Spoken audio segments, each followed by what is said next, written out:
The BA Honours Animation 2D Stop Motion course at USW. It's a really fun, creative and technical course where students can find their voice, whether it be in animation or concept design or storyboarding or producing. First year is all fundamental principles of animation. In the second year, you get to put all that together and you get to make your first film. In the third year, you get to do a business and employability module, which teaches you about how to actually get work in the animation industry.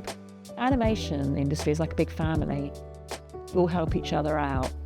And we try and get that kind of like ethos into the course as well.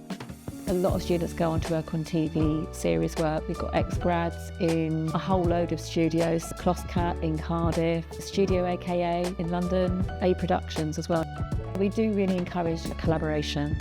Students pitch ideas to sound studios, VFX students, CG students, acting students, film students, so it works really well.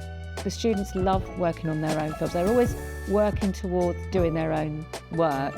And when they get to that end of the third year, they're like raring to go, they can't wait.